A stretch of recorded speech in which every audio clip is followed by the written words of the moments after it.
Hello friends, welcome back to the channel. और आज की इस वीडियो में हम करेंगे बिजनेस स्टडीज़ क्लास 11th और ये आप लोगों के लिए मैराथन है। तो कोशिश करूँगी 2-3 वीडियोस के अंदर ही आपको क्लास 11th की जो बिजनेस स्टडीज़ है वो कंप्लीट मिल जाए। तो चलिए फिर स्टार्ट करते हैं। तो देखिए, सबसे पहले हम बात करेंगे कि जो ह्यूमन बींग है, ठीक है, ह्यूमन बींग है वो कुछ ना कुछ एक्टिविटीज़ करता है। तो हम बेसिकली क्या बोलते हैं कि भाई जो भी एक पर्सन होगा वो क्या करेगा, कुछ एक्टिविटीज़ करेगा, उसको हम बोलेंगे ह्यूमन एक्टिविटीज़। तो जो वह ह्यूमन एक्टिविटीज़ करता है वो दो तरह की आपकी ह्यूमन एक्टिविटीज़ होंगी। एक तो होगी इकोनॉमिक एक्टिविटी और एक होगी हमारी नॉन इकोनॉमिक एक्टिविटी। तो इकोनॉमिक नाम से ही आपको पता चल रहा है। इकोनॉमिक एक्टिविटीज़ हमारी कौन सी एक्टिविटीज़ जो हम किस लिए करते हैं, टू अर्न प्रॉफिट, या फिर हम यहाँ पे ये भी बोल सकते हैं टू अर्न लाइवलीहुड, ठीक है, अपनी आजीविका के लिए, ठीक है, आजीविका के लिए, कुछ कमाने के लिए हम जो एक्टिविटीज़ करते हैं उनको कहेंगे economic.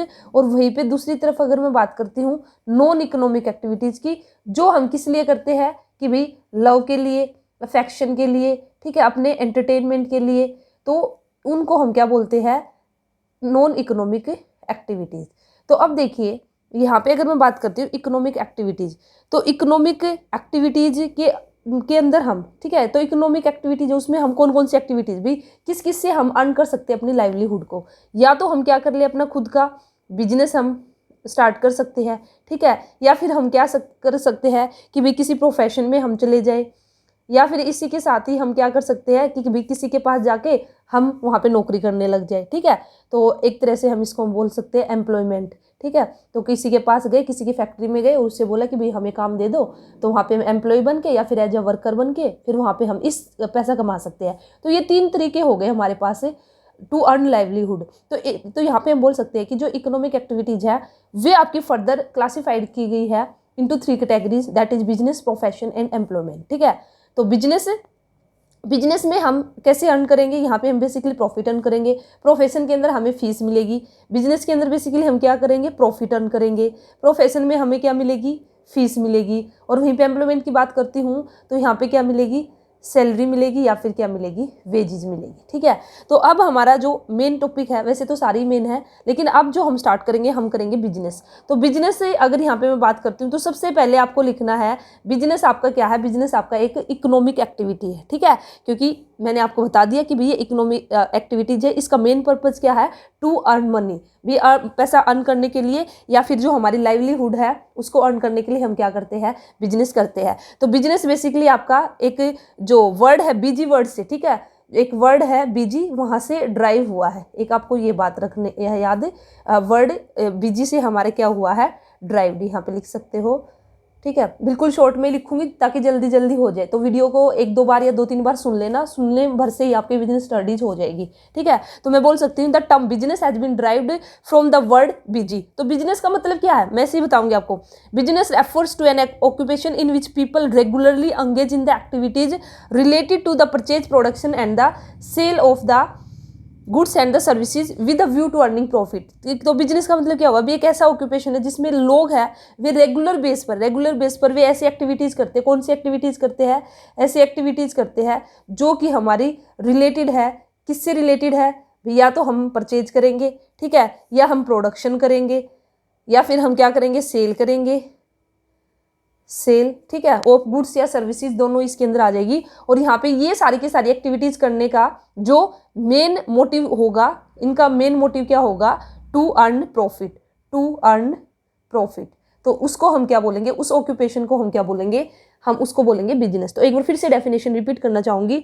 Business refers to an occupation in which people regularly engage. Regular है ना, ये नहीं कि भाई एक दिन आपने कुछ सेल कर दी, एक दिन आपने प्रोडक्शन कर दिया और आप बोल दिया कि मैंने तो बिजनेस स्टार्ट कर दिया। नहीं, आपको रेगुलर बेस पर वे सारी की सारी एक्टिविटीज करनी पड़ेगी जो किससे रिलेटेड है। या तो भैया आप परचेज करते हो, ठीक है, परचेज करके फिर बाद में सेल करोगे, या फिर प्रोडक्शन करते हो या फिर सेल करते हो। किसका, इसमें दोनों ही आ जाएगी, परचेज सेल सबका, गुड्स एंड सर्विसेज दोनों का। और with a view to, motive हमारा क्या रहेगा, मोटिव रहेगा अर्न प्रॉफिट। तो उसको हम क्या कहेंगे, हमारा बिजनेस उसको कहेंगे। तो यहाँ पे बिजनेस की अगर कैरेक्टरिस्टिक्स की बात करूँ तो सबसे पहले देखिए जो डेफिनेशन उसी में से कैरेक्टरिस्टिक्स निकल के आएगी। बिजनेस हमारा क्या है, इकोनॉमिक एक्टिविटी है। फर्स्ट कैरेक्टरिस्टिक्स तो हमारी ये होगी, ठीक है। सेकंड कैरेक्टरिस्टिक्स की बात करूंगी तो ये हमारे किससे रिलेटेड है, प्रोडक्शन करेंगे या फिर प्रोक्यूरमेंट करेंगे गुड्स और सर्विसेज का।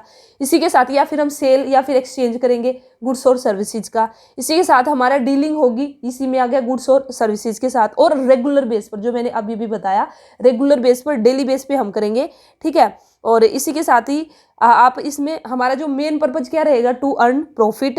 और इसमें बेसिकली बिजनेस के अंदर हम बात करते हैं तो जो रिटर्न है उसमें हमारी क्या रहती है, अनसर्टेनिटी रहती है कि भी हो सकता है कि भी हमें प्रॉफिट हो भी जाए, कई बार हो सकता है कि बिजनेस में लॉस भी हो सकता है। तो एक फीचर आपका ये भी बन जाएगा, अनसर्टेनिटी ऑफ द रिटर्न। और इसी के साथ ही बिजनेस के अंदर ये हम सभी को पता है कि भी रिस्क का एलिमेंट रहता है। और रिस्क का एलिमेंट किसकी वजह से, अनसर्टेनिटी ऑफ रिटर्न की वजह से। तो बिजनेस यहाँ पे हमारा हुआ कंप्लीट। अब देखिए जो बिजनेस हमने स्टार्ट किया है, तो बिजनेस के अंदर भी तो हमें बहुत सारी एक्टिविटीज करनी पड़ेगी ना, जो प्रोडक्शन से रिलेटेड है, परचेज से रिलेटेड है, सेल या फिर गुड्स से सर्विसेज से रिलेटेड है। तो इसलिए जो बिजनेस एक्टिविटीज है उसको फर्दर आपका क्लासिफाइड किया गया है 2 कैटेगरी में। तो इसलिए यहाँ पे देखिए अगर मैं बात करती हूँ किसकी, बिजनेस एक्टिविटीज़ की। अब जो हमने बिजनेस स्टार्ट किया, अब जो हम एक्टिविटीज़ करेंगे उसको आपका फर्दर क्लासिफाइड किया गया 2 कैटेगरीज में। ये इंपॉर्टेंट है, इसको ध्यान से सुनना, जनरली क्वेश्चन, ज़्यादातर क्वेश्चन यहीं से आता है। तो इंडस्ट्री एक्टिविटी और सेकंड है हमारा कॉमर्स। तो भी बिजनेस को फिर से फर्दर हमारा किस में क्लासिफाइड किया गया, इंडस्ट्री और कॉमर्स में। तो इसी के साथ याद रखना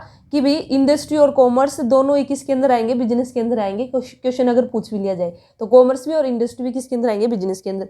तो अब हम बात करते हैं इंडस्ट्री एक्टिविटीज़ की। तो इंडस्ट्री बेसिकली डील्स करती है विद द प्रोडक्शन है, ठीक है। इंडस्ट्री किसके साथ डील्स करेगी, deals with the production and production of goods and services, ठीक है। जब भी हम बात करेंगे इंडस्ट्री की तो इसका मतलब यहाँ पे किस चीज़ की बात होगी, यहाँ पे प्रोडक्शन की बात होगी कि भी यहाँ पे हम क्या करेंगे, प्रोडक्शन करेंगे गुड्स और सर्विसेज का। वहीं पे अगर मैं कॉमर्स की बात करूँगी तो कॉमर्स हमारा डील्स करेगा विद द ये जो हमने गुड्स और सर्विसेज जो हमने यहाँ पे प्रोडक्शन कर लिया ना, अब उसको कंज्यूमर तक पहुँचाने का काम कौन करेगा, कॉमर्स करेगा। तो इंडस्ट्री को हम एक तरह से बोल सकते हैं, इंडस्ट्री हमारी वो इकोनॉमिक एक्टिविटीज़ है which are connected with the conversion of the resources. यहाँ पे जो रिसोर्सेज है उसको हम कन्वर्ट करेंगे किसमें, इनटू यूजफुल गुड्स के अंदर हम कन्वर्ट करेंगे, ठीक है। तो इसलिए ये जो हमारी इंडस्ट्री है वो किससे रिलेटेड होगी, प्रोडक्शन से या फिर प्रोसेसिंग ऑफ द गुड्स से। या तो हम प्रोडक्शन करेंगे या फिर जो गुड्स है उसकी प्रोसेसिंग करके और फाइनली हम एक यूजफुल गुड्स में उसको तैयार करेंगे, जो भी हमारे पास से रॉ मटेरियल, जो भी रिसोर्सेज है, ताकि फिर अल्टीमेटली जो कंज्यूमर है उनको गुड्स मिल जाए। तो ये रहेगा हमारा इंडस्ट्री। अब जो इंडस्ट्री है इसको आपका फर्दर क्लासिफाइड किया गया है, इसको आपका फर्दर क्लासिफाइड किया गया है 3 पार्ट में। वो हमारी कौन कौन सी है, प्राइमरी इंडस्ट्री, ठीक है। सेकंड है हमारा सेकेंडरी इंडस्ट्री और थर्ड है हमारा टेरशरी इंडस्ट्री। अब ये हमारा क्या है, तो ये सुनिए, ये इंपॉर्टेंट है। तो जो प्राइमरी इंडस्ट्री हमारा बेसिकली इसके अंदर हम वे सारी की सारी एक्टिविटीज़ इंक्लूड करते हैं जो किससे कनेक्टेड है। प्राइमरी के अंदर हमारा बेसिकली आ जाएगा जो हमारी कनेक्टेड है किससे, एक्सट्रैक्शन करना या फिर प्रोडक्शन करना, ठीक है। एक्सट्रैक्शन एंड प्रोडक्शन, ठीक है। प्रोडक्शन करना किसका, जो भी हमारे नेचुरल रिसोर्सेज है। जब भी हम नेचुरल रिसोर्सेज है, ठीक है, उसको एक्सट्रैक्ट करते हैं। एक्सट्रैक्ट मीन्स भी जो जमीन है धरती में से हम ऐसा कैसे हमने उसको ड्रॉ आउट कर लिया, निकाल लिया, ठीक है।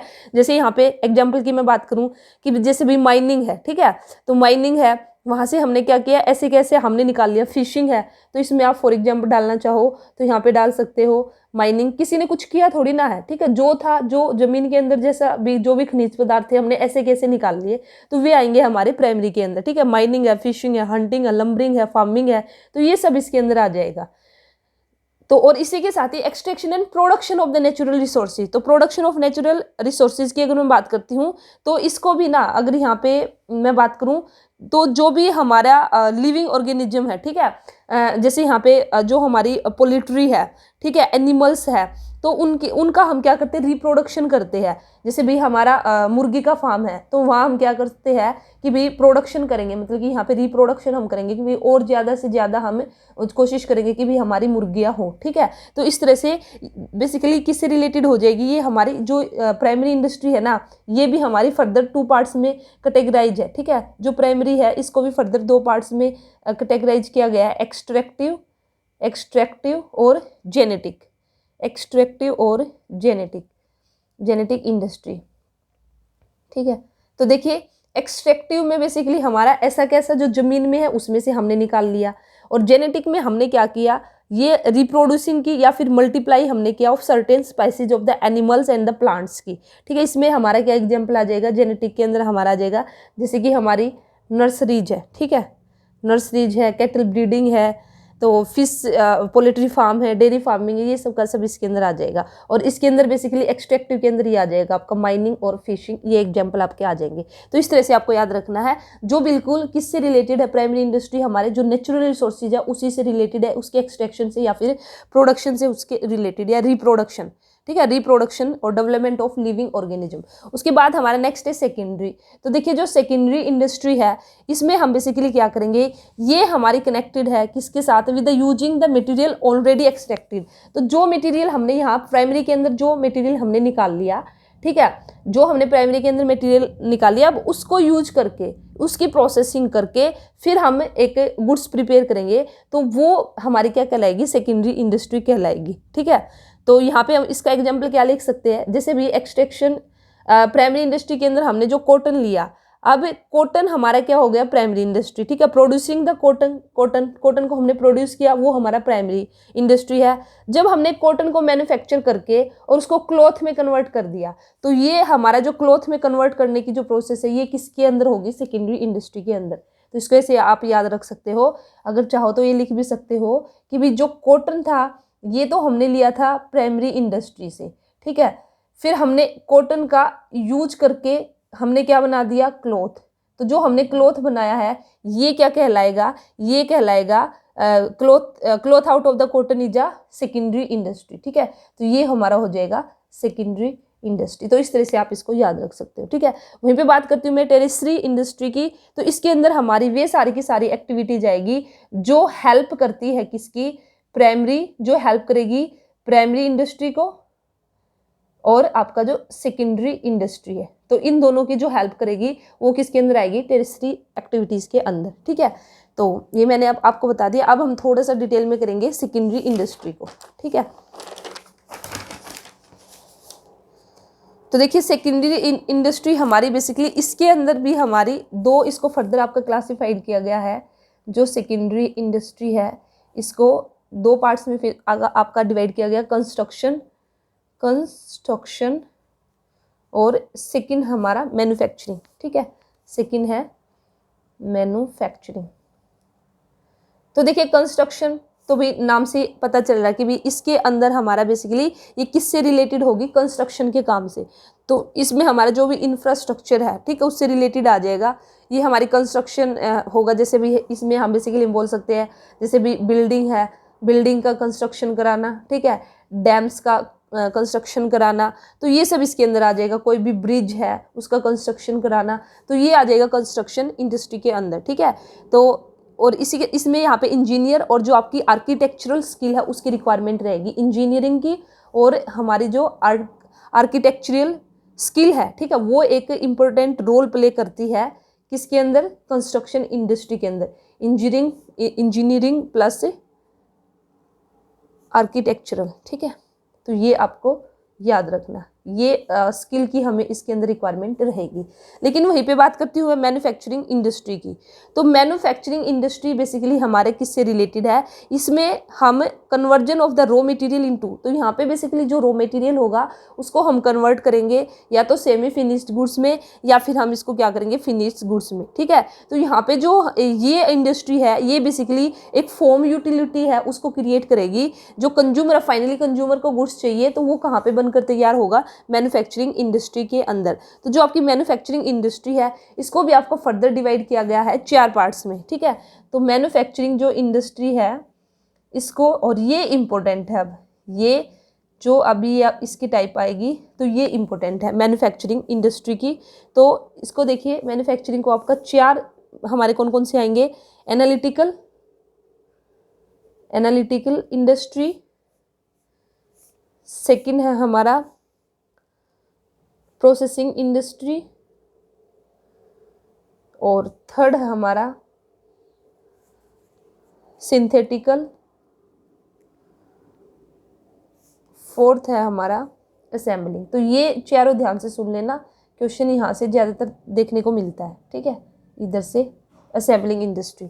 तो एनालिटिकल इंडस्ट्री का मतलब क्या है कि यहाँ पे एक प्रोडक्ट होगा, ठीक है, उसको एनालाइज किया जाएगा और एनालाइज करने के बाद उस प्रोडक्ट में से बहुत सारे प्रोडक्ट हमारे निकलेंगे, ठीक है।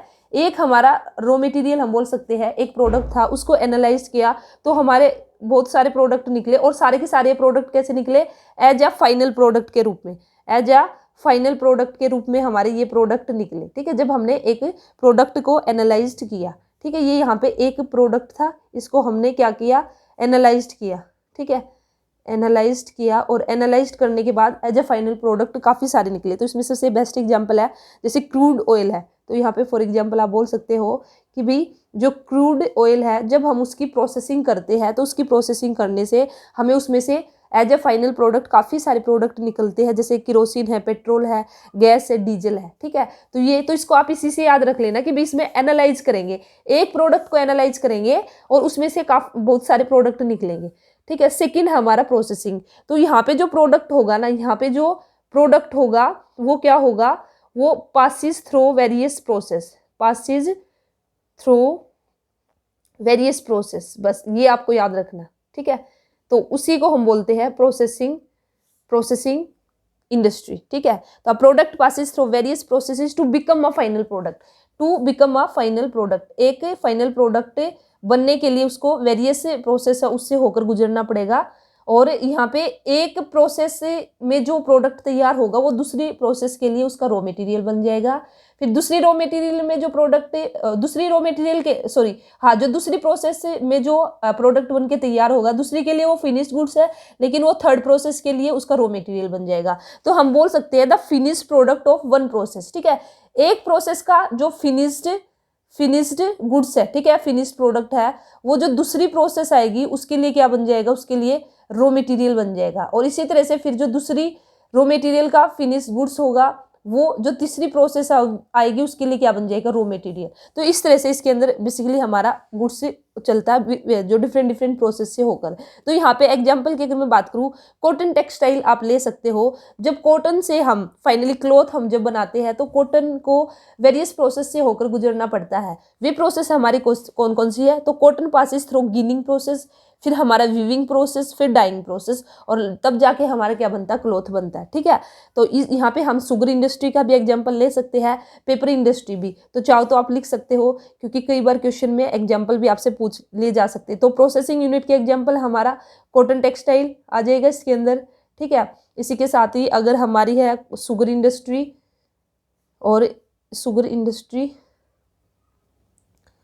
पेपर इंडस्ट्री, ठीक है, ये किसके एग्जांपल है, प्रोसेसिंग के। उसके बाद हमारा नेक्स्ट है सिंथेटिकल, ठीक है, नेक्स्ट है हमारा थर्ड सिंथेटिकल। तो देखिए सिंथेटिकल के इंडस्ट्री के अंदर बेसिकली क्या है, यहाँ पे काफ़ी सारा रॉ मटेरियल होगा, many raw materials are mixed to produce a more useful. तो देखिए इसका उल्टा हो जाएगा, एक तरह से एनालिटिकल का उल्टा है। यहाँ पे एक प्रोडक्ट था, एक प्रोडक्ट से डिफरेंट प्रोडक्ट निकले, लेकिन सिंथेटिकल में क्या होगा, आपके हमें डिफरेंट रॉ मटेरियल लेना पड़ेगा। हमने ये क्या ले लिया, रॉ मटेरियल ले लिया, ठीक है। और अब इन सभी को मिक्स करके हमने फाइनली एक ये हमारा फाइनल प्रोडक्ट बन के आया है मिक्स करके। तो यहाँ पे डिफरेंट रॉ मटेरियल उसको मिक्स किया हमने, डिफरेंट रॉ मटेरियल उसको मिक्स किया और फाइनल प्रोडक्ट हमें मिला। तो इस तरह से ये हमारी कहलाएगी सिंथेटिकल इंडस्ट्री। तो इसमें आप यहाँ पे फॉर एग्जांपल आप लिख सकते हो कि भी जो हम सीमेंट बनाते हैं, तो सीमेंट बनाने के लिए हमें डिफरेंट रॉ मटेरियल की ज़रूरत पड़ती है। जैसे रॉक्स हमें चाहिए, जिप्सम हमें चाहिए, कोल हमें चाहिए, ठीक है, इन सब को मिला के हमारी सीमेंट बनती है। तो यहाँ पे इसको आप ऐसे याद रख सकते हो, सिंथेटिकल इंडस्ट्री में एक बार जब हमने रॉ मटेरियल को मिक्स कर दिया एक न्यू प्रोडक्ट बनाने के लिए, तो फिर हम जो रॉ मटेरियल है उसको अलग नहीं कर सकते। क्या आप सीमेंट में से अब आपने जो भी उसमें मटेरियल यूज किया है क्या आप उसको अलग कर सकते हो? नहीं ना। तो ये आपका सिंथेटिकल। उसके बाद है हमारा असेंबलिंग, यहीं पे बता देती हूँ। तो देखिए असेंबलिंग में भी हमारा बेसिकली क्या होगा, इस इंडस्ट्री के अंदर भी जो डिफरेंट कंपोनेंट है ना, इसमें भी हमारा सेम डिफरेंट कंपोनेंट हम यूज करेंगे और डिफरेंट कंपोनेंट को यूज करके हम एक फाइनल प्रोडक्ट तैयार करेंगे, ठीक है। लेकिन इसमें और इसमें डिफरेंस क्या है, इसमें हम असेंबल करेंगे। यहाँ पे हमने एक तरह से क्या किया है, सिंथेटिकल के अंदर हमने क्या कर दिया, मिक्स कर दिया, लेकिन यहाँ पे जो हम क्या करेंगे, असेंबल करेंगे। असेंबल करने का मतलब क्या है कि भाई अगर हम बाद में जो हमारा एक फाइनल प्रोडक्ट तैयार हुआ है, ठीक है, अगर उसमें से हम जो हमने रॉ मटेरियल यूज किया उसको अलग करना चाहिए ना, तो हम अलग कर सकते हैं, लेकिन सिंथेटिकल में अलग नहीं कर सकते। तो इसके यहाँ पे एग्जाम्पल की बात करूँ, जैसे हमने कार बनाई है, ठीक है, या हमने टेलीविजन बनाया है। तो देखिए कार हमने जो बनाई है, तो कार के लिए हमने जो भी व्हील यूज किए हैं, जो भी उसमें दरवाजे लगे हैं, जो भी खिड़की लगी है, क्या हम उसको अलग कर सकते हैं? व्हील हम अलग से निकाल सकते हैं, ठीक है, दरवाजे हम अलग से निकाल सकते हैं। तो यहाँ पे डिफरेंट कंपोनेंट है, उनको हमने असेंबल करके एक न्यू प्रोडक्ट हमने तैयार किया। लेकिन यहाँ पे हमने मिक्स कर दिया। सिंथेटिकल और असेंबलिंग में बेसिकली ये डिफरेंस है, इसमें हमने मिक्स किया है और यहाँ पे हमने असेंबल किया है। यहाँ सिंथेटिकल में हम एक बार फाइनल प्रोडक्ट अगर तैयार हो गया, हम उसको फिर अलग नहीं कर सकते, उसमें से नहीं निकाल सकते कि भी क्या क्या रॉ मटेरियल हमने डाला था, लेकिन असेंबलिंग में हम ऐसा कर सकते हैं, ठीक है। तो ये था हमारा मैन्युफैक्चरिंग इंडस्ट्री। उसके बाद है हमारा टर्सरी इंडस्ट्री। तो देखिए ये जैसे कि मैंने आपको बताया था, ये इंडस्ट्री बेसिकली क्या करेगी, ये हमारी हेल्प करती है जो हमारी प्राइमरी इंडस्ट्री और सेकेंडरी इंडस्ट्री है, या फिर ये इंडस्ट्री है, ये वे सर्विसेज है जो कि हेल्प करती है एक बिजनेस को मूव स्मूथली, कि भी एक बिजनेस स्मूथली चलता रहे। ये प्रोवाइड करती है support the service to primary secondary, ये मैंने आपको बता दिया। तो इसके अंदर बेसिकली हमारा क्या क्या आ जाएगा ट्रस्टी के अंदर, जैसे भाई हमने सामान तो बना लिया, अब सामान को हम कंज्यूमर तक कैसे पहुंचाएंगे, तो उसके लिए हमें ट्रांसपोर्ट की जरूरत पड़ेगी। तो ट्रांसपोर्ट हमारे टर्सरी इंडस्ट्री में आ जाएगा, ठीक है। मैं अगर कोई बिजनेस स्टार्ट करना चाहती हूँ, ठीक है, मैं गुड्स है उसका प्रोडक्शन करना चाहती हूँ, मेरे पास फाइनेंस नहीं है, तो उसके लिए मुझे बैंकिंग की रिक्वायरमेंट होगी। जो मैंने गुड्स बनाया है, मुझे डर है कि भाई कहीं कुछ चोरी ना हो जाए, आग ना लग जाए, तो उसके लिए मैं इंश्योरेंस कराऊंगी। तो ये मेरा क्या हो जाएगा, टर्सरी। जो मैंने सामान बना लिया, ऐसी थोड़ी ना कि भाई मैंने आज सामान बना लिया और बनाते ही वो कंज्यूमर तक चला जाएगा, भाई उसको रखना भी तो पड़ेगा, उसको वेयर हाउसिंग, जो स्टोर की फैसिलिटी चाहिए, तो वो वेयर हाउसिंग से उसको मिलेगी। जो कंज्यूमर है, कंज्यूमर तक हमें भाई पहुंचाना है, इसको इसके बारे में बताना, तो वो हमारा एडवर्टीजमेंट और कम्युनिकेशन के थ्रू होगा, ठीक है। तो ये सारी की सारी आपकी किसके अंदर आ जाएगी, टर्सरी। ट्रांसपोर्ट है, बैंकिंग है, इंश्योरेंस है, वेयर हाउसिंग है, आपका कम्युनिकेशन है, पैकिंग है, अभी जो सामान बना है उसकी पैकिंग भी तो हमें करनी पड़ेगी ना, ठीक है, पैकिंग है। इसी के साथ ही आप यहाँ पे एडवर्टीजमेंट भी लिख सकते हो, जो भी एडवर्टीजमेंट हम करेंगे, तो ये सारे के सारे किसके पार्ट है, जो टर्सरी इंडस्ट्री है इसके पार्ट है, ठीक है। तो ये हुआ हमारा यहाँ पे इंडस्ट्री हमने कंप्लीट किया, ठीक है। अब हम बात करेंगे कॉमर्स की, क्योंकि जो बिजनेस था, बिजनेस एक्टिविटीज को हमने 2 पार्ट्स में डिवाइड किया था, इंडस्ट्री और कॉमर्स। तो इंडस्ट्री मैंने आपको कंप्लीट करा दिया। तो कॉमर्स का मतलब क्या है भाई, कॉमर्स से डील्स करेगा, commerce deals with the distribution, ये लिख सकते हो आप, with distribution, distribution of goods and services, ठीक है। जिस तरह से इंडस्ट्री किसके साथ डील्स करता था, with the production of the goods and the services, तो वहां पे इंडस्ट्री में हमने प्रोडक्शन किया है, और कॉमर्स में अब हम क्या करेंगे, डिस्ट्रीब्यूशन करेगा, ठीक, डिस्ट्रीब्यूशन करेंगे। ये हम बोल सकते हैं कॉमर्स के अंदर हमारी वे एक्टिविटीज आएगी जो कि किसके साथ connected, with the taking the goods and the service from producer to consumer. तो कॉमर्स किस में हेल्प करेगा, जो गुड्स है वो प्रोड्यूसर से किसके पास पहुंचना चाहिए, जो कंज्यूमर है, तो कंज्यूमर तक गुड्स से पहुंचाने में जो हमारा क्या होगा, यहाँ पे जो गुड्स होगा, गुड्स को कंज्यूमर तक पहुंचाने का काम किसका रहेगा, कॉमर्स का रहेगा, ठीक है। और इसी के साथ ही अगर प्रॉपर एक तरह से प्रॉपर फ्लो होना चाहिए गुड्स का, सर्विसेज का, ताकि दोनों का बेनिफिट हो सके, ठीक है। तो कॉमर्स बेसिकली क्या हमारा बिजनेस का ही पार्ट है, और बिजनेस हमारी क्या है, एक वाइडर टर्म है, ठीक है, क्योंकि बिजनेस के अंदर ही हमारा कॉमर्स भी आया और इंडस्ट्री भी आया। तो जो कॉमर्स है उसको आपका यहाँ पे फर्दर क्लासीफाइड किया गया है, ट्रेड और auxiliaries to trade, auxiliaries to trade. तो ट्रेड का मतलब बेसिकली क्या है, ठीक है, तो ट्रेड का मतलब कि भी जो भी हम ये भी जो हमने ये क्या किया, जो हमने जो गुड्स है, जो गुड्स का प्रोडक्शन किया, जो सर्विसेज है, ठीक है, अब उसका हमें एक्सचेंज भी तो करना पड़ेगा ना, गुड्स एंड द सर्विसेज का। तो बेसिकली जो हम एक्सचेंज करते हैं गुड्स एंड द सर्विसेज का किसके बीच में, between the buyer and the sellers और विद प्रॉफिट मोटिव, तो वो बेसिकली क्या कहलाएगा, ट्रेड हमारा कहलाएगा। ठीक है, तो ट्रेड के अंदर हमारा दो तरह का ट्रेड आएगा, इंटरनल ट्रेड और एक्सटर्नल ट्रेड। इंटरनल ट्रेड और एक्सटर्नल ट्रेड। ठीक है, इंटरनल का मतलब क्या है कि जब इसके अंदर हम बेसिकली हमें जब बात करते हैं क्या, with in boundaries of a country. ठीक है, तो जब हम अपने देश के अंदर रहते हुए हम आप ट्रेड करते हैं, या यहाँ पे जस्ट आपका ये आ जाएगा, इसके अंदर हमारे जो होलसेलर्स है, रिटेलर्स भी आ जाएंगे। लेकिन एक्सटर्नल की अगर मैं बात करती हूँ तो जब हम अपना सामान है बाहर दूसरे देश में भेजते हैं एक तरह से। ठीक है, एक्सपोर्ट आ जाएगा इसके अंदर, इंपोर्ट आ जाएगा इसके अंदर, और इसी के साथ ही हमारा एंट्री पोर्ट। ठीक है, तो ये हमारी आ जाएगा, तो उसको हम बोलते हैं, जब हम जो बाउंड्रीज है, नेशन की बाउंड्रीज है, जब हम उसको क्रॉस कर जाते हैं तो उसको बोलते हैं एक्सटर्नल ट्रेड। तो एक्सपोर्ट हम सभी को पता है कि जब भी हम सामान, जैसे इंडिया से सामान बनकर जब दूसरे देश में जाएगा, ठीक है, जैसे इंडिया ने अमेरिका को सामान भेजा तो इसको एक्सपोर्ट कहेंगे। इसका उल्टा, अगर हमने अमेरिका से सामान मंगवाया उसको इंपोर्ट कहेंगे। एंट्री पोर्ट का मतलब क्या है, एंट्री पोर्ट में हम क्या करेंगे, जो इंडिया है, ठीक है, इंडिया ने क्या किया, चाइना से सामान मंगाया, ठीक है, और फिर फर्दर जाके क्या कर दिया, पाकिस्तान को बेच दिया। ठीक है, तो ये जो सिचुएशन है ये क्या कहलाएगी, एंट्री पोर्ट। तो इसमें यहाँ पे बेसिकली जो इंडिया है वो कंजम्पशन नहीं करेगा उस गुड्स का, उसको वो फर्दर आगे जाके उसको एक्सपोर्ट करेगा। पहले इंपोर्ट करेगा, जैसे इंडिया ने पहले चाइना से इंपोर्ट किया और फिर जो पाकिस्तान है उसको क्या कर दिया, एक्सपोर्ट कर दिया।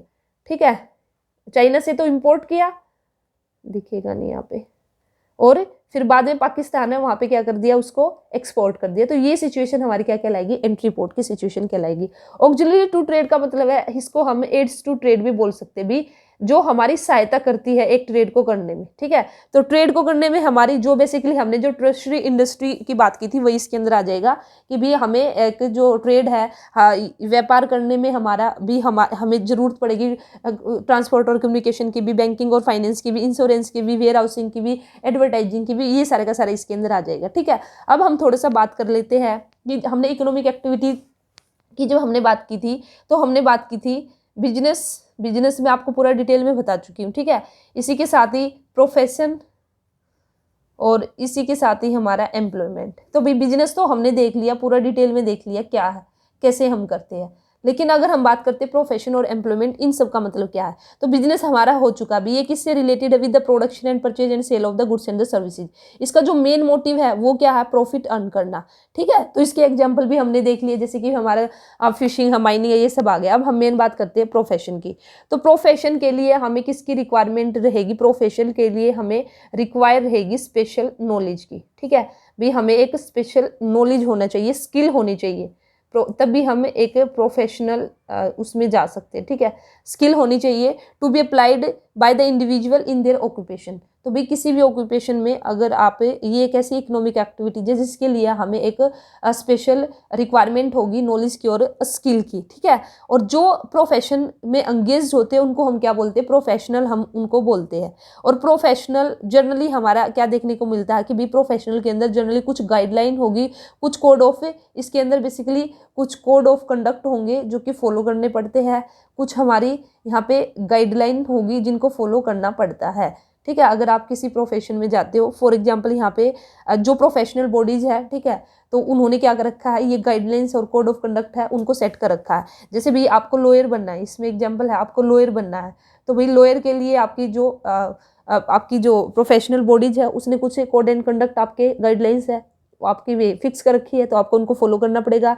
अगर आपको डॉक्टर बनना है तो डॉक्टर के लिए भी ऐसे ही, अगर आपको चार्टेड अकाउंटेंट बनना, सीए बनना है तो उसके लिए भी जो भी इनसे रिलेटेड, ठीक है, इनसे रिलेटेड जो भी प्रोफेशनल बॉडीज होगी उसकी जो गाइडलाइंस है वो आपको फॉलो करनी पड़ेगी। और जो प्रोफेशनल है उनको क्या मिलती है, ये फीस चार्ज करते हैं। ठीक है, यहाँ पे बेसिकली हम अर्न करेंगे प्रॉफिट अर्न होगा यहाँ पे या फिर अर्न मनी हम बोल सकते हैं, ठीक है।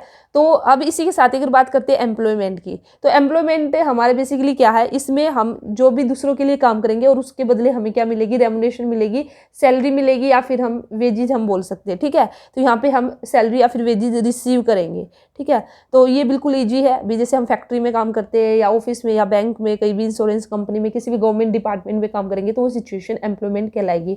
तो रिस्क की अगर बात करें तो सबसे ज़्यादा रिस्क हाई रहेगा बिजनेस के अंदर, ठीक है। सबसे हाई रिस्क यहाँ पे रहेगा, क्योंकि भी यहाँ पे आपको लॉस भी हो सकता है। यहाँ पे मॉडरेट रहेगा रिस्क, ठीक है। और सबसे कम और बिल्कुल ना के बराबर रिस्क जो रहेगा वो यहाँ पे रहेगा, क्योंकि भी आपकी जो सैलरी है वो फिक्स है, ठीक है। तो यहाँ पे किसी भी तरह का कोई भी रिस्क नहीं रहेगा एम्प्लॉयमेंट के अंदर। तो ये था आपका बिजनेस, प्रोफेशन एंड एम्प्लॉयमेंट। और ऑब्जेक्टिव वगैरह आप सब कर सकते हो। अब इसी के साथ ही जो इम्पोर्टेंट है इसके अंदर हमारा जो इम्पोर्टेंट है बिजनेस रिस्क, ठीक है, बिजनेस रिस्क। तो देखिए अगर मैं बिजनेस रिस्क की बात करती हूँ तो दो तरह का हमारा बिजनेस रिस्क है। वो हमारा बेसिकली है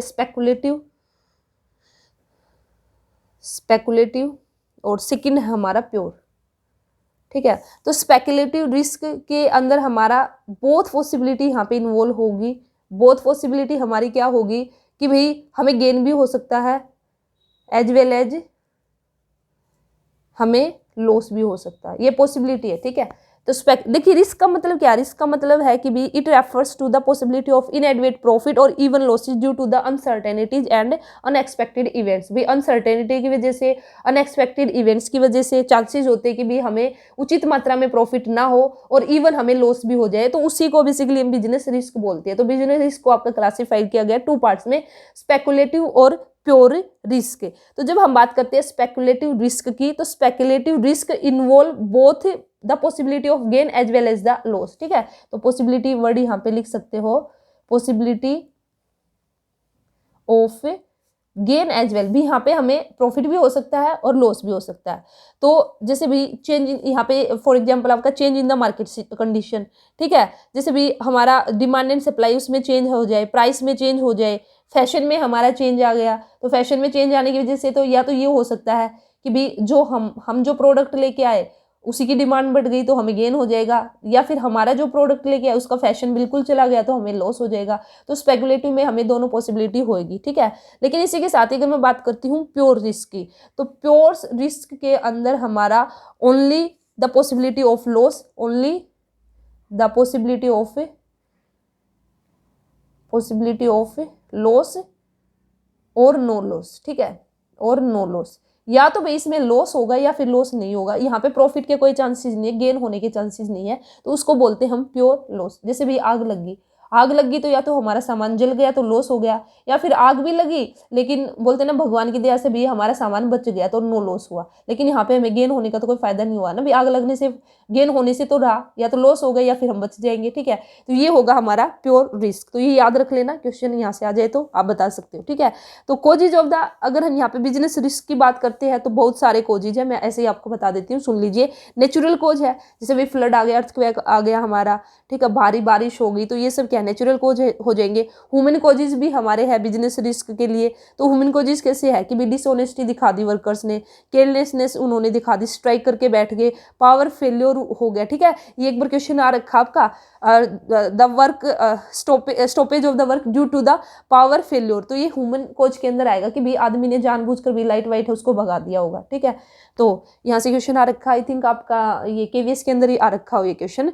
तो कोई भी दंगे फसाद कर दिए, मैनेजमेंट ने इनएफिशिएंसी दिखा दी, तो ये सारे के सारे क्या हो जाएंगे हमारे ह्यूमन कोजेज। इसके बाद हमारे इकोनॉमिक कोजेज में हमारे बेसिकली क्या आ जाएगा कि भी हमारा कंपटीशन इंक्रीज हो गया, प्राइस है हमारे प्राइस में चेंज हो गया, ठीक है। कस्टमर को ने हमारा पैसा देना था, उन्होंने पैसा नहीं दिया, टेक्नोलॉजी हमारी चेंज होगी, मेथड्स ऑफ प्रोडक्शन है वो हमारा चेंज हो गया, ठीक है। जो बोरोइंग्स रेट ऑफ इंटरेस्ट जो बोरोइंग थी उस पर हमारी इंक्रीज हो गई, हायर टैक्स है जो सरकार ने लगा दिए, तो ये सारे के सारे इकोनॉमिक आ जाएंगे। और अदर कोजेज भी हमारे बहुत सारे हो सकते हैं, जैसे पॉलिटिकल डिस्टर्बेंस हमारा, कोई मैकेनिकल एकदम से फेल्योर हमारा हो गया, ठीक है। तो ये सारे के सारे हमारे हो जाएंगे causes of the business risk. तो ये आपको याद रखना है। इसी के साथ एक छोटे से टॉपिक है basics factors to be consider while starting a business, ठीक है, कि हमें कौन कौन से फैक्टर्स है जिनको ध्यान में रखना चाहिए जब हम अपना बिजनेस स्टार्ट करेंगे। तो मैं फटाफट से बता देती हूँ। सबसे पहले आपको सिलेक्शन लेना होगा of the line of the business. भी सबसे पहले आपको देखना होगा कि भी आपको कौन से बिजनेस में जाना है, ठीक है।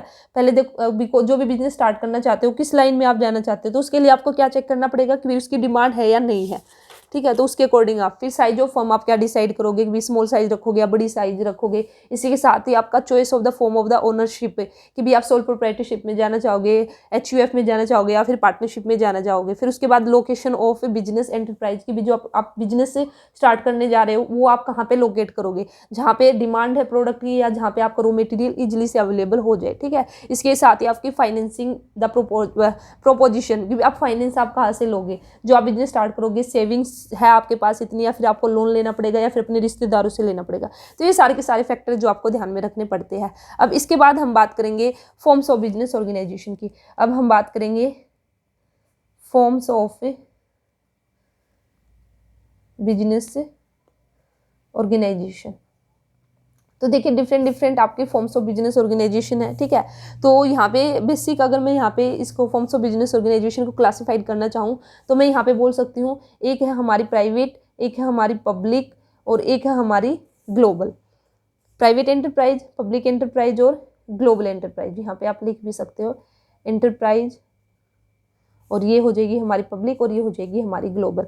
तो the private enterprise are owned and control by the individual और ग्रुप ऑफ द इंडिविजुअल। जब भाई इंडिविजुअली प्राइवेट पर्सन एक तरह से हम बोल सकते हैं, जब वे कंट्रोल करते हैं किसी भी बिजनेस ऑर्गेनाइजेशन को तो वह हमारी प्राइवेट कहलाएगी। और जब हमारी पब्लिक एंटरप्राइज हमारी वो एंटरप्राइज है जो कि ओन है और कंट्रोल बाय द गवर्नमेंट, जो गवर्नमेंट उसको कंट्रोल करती है, ओन करती है।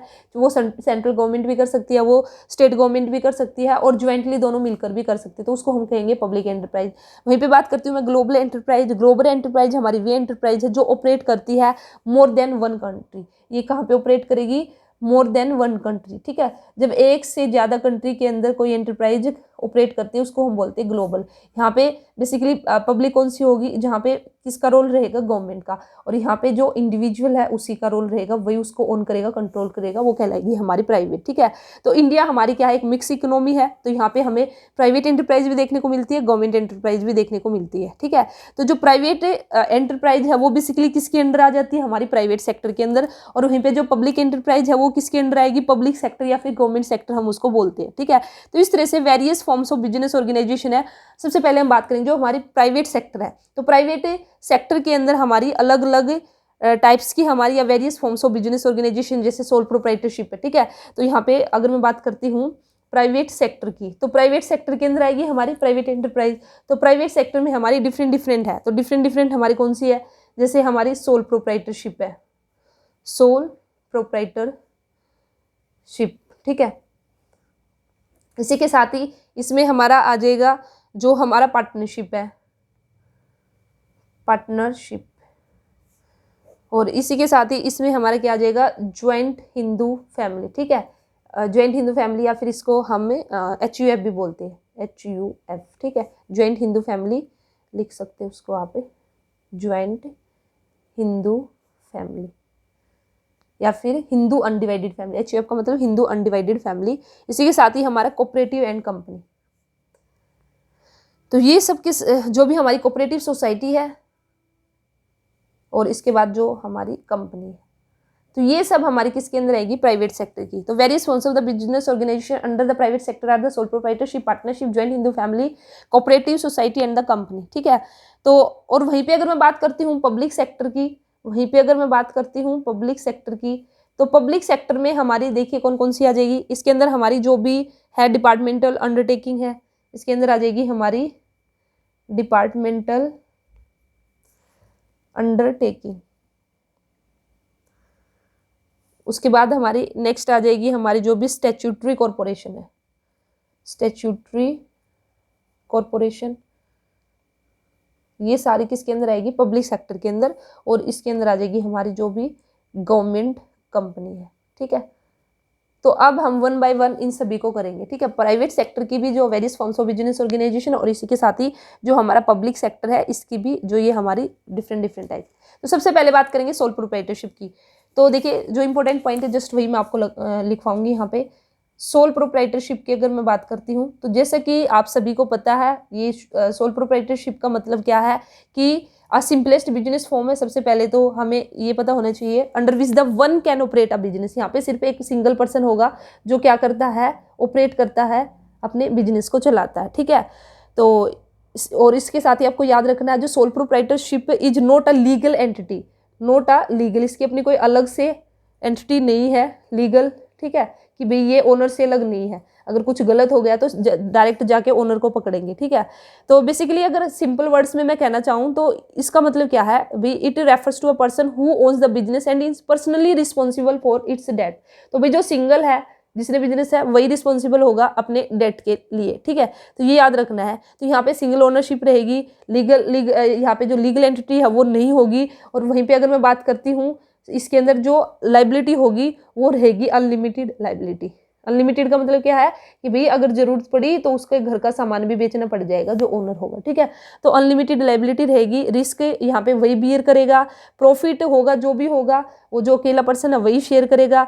नो सेपरेट एंटिटी, मैंने बताई दी आपको। कॉन्टिन्यूटी यहाँ पे पूरा का जो कॉन्टिन्यूटी है वो किस पे डिपेंड करेगी, entirely dependent on the owner. भी ओनर है तो बिजनेस चलेगा, अगर ओनर को कुछ हो गया तो वहीं पे बिजनेस भी हमारा बंद हो जाएगा, ठीक है। तो ये हो जाएगा हमारा सोल प्रोप्राइटरशिप। तो यहाँ पे क्या क्या फायदे हमें हो सकते हैं सोल प्रोप्राइटरशिप के, तो देखिए क्विक डिसीजन मेकिंग होगी, एक बंदे को डिसीजन लेना तो जल्दी ले लेगा। कॉन्फिडेंशियलिटी ऑफ द इन्फॉर्मेशन है, अभी इन्फॉर्मेशन है तो वो सीक्रेसी बनी रहेगी क्योंकि उसी को पता है, सारी इन्फॉर्मेशन सबको नहीं पता चलेगी। डायरेक्ट इंसेंटिव उसी को मिलेगा, अगर ज्यादा प्रॉफिट हुआ तो नेक्स्ट टाइम वो और अच्छे एफर्ट्स लगाएगा कि भाई हाँ प्रॉफिट हुआ है, ठीक है।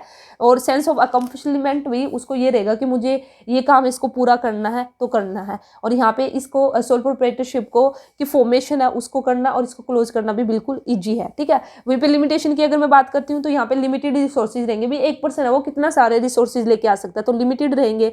अच्छा, फिर उसी के साथ ही यहाँ पे सेकंड आपका लिमिटेड लाइफ रहेगी बिजनेस कंसर्न की, ठीक है। कि और बेसिकली किस पे डिपेंड करेगी, जो ओनर है उसी पे डिपेंड करेगी जो लाइफ रहेगी। और लाइबिलिटी यहाँ पे अनलिमिटेड रहेगी और लिमिटेड मैनेजरियल एबिलिटी, ये हो जाएगी हमारी कुछ लिमिटेशन। तो ये था सोल प्रोप्राइटरशिप। इसके बाद जो सेकंड है, सेकंड हमारा ज्वाइंट हिंदू फैमिली, या फिर हम इसको HUF भी बोल सकते हैं, ठीक है, हिंदू अनडिवाइडेड फैमिली। तो ये सबसे पहले आपको याद रखना है, ये जो joint Hindu family defined by the Hindu law ने इसको डिफाइन किया है। या हम बोल सकते हैं कि ज्वाइंट हिंदू फैमिली एक ऐसा बिजनेस है, एक ऐसी फैमिली कंसर्न है जो ऑपरेट करती है under the provision of the Hindu, ये आपको याद रखना है, सक्सेशन एक्ट 1956। तो ये लॉ है, ये इसको गवर्न करता है, इसके अकॉर्डिंग ये चलती है, हम ऐसे बोल सकते हैं, ठीक है। और जो ज्वाइंट हिंदू फैमिली बिजनेस है इसके अंदर जो अथॉरिटी रहेगी, इसके अंदर जो कंट्रोल रहेगा वो किसके हाथ में रहेगा, जो कंट्रोल रहेगा वो किसके हाथ में रहेगा, यहाँ पे एक पर्सन होगा जो एल्डेस्ट पर्सन होगा, वही कंट्रोल करेगा और उसको हम बोलते हैं कर्ता, ठीक है। तो कर्ता हमारा इन द हैंड्स ऑफ कर्ता, सारा का सारा कंट्रोल रहेगा।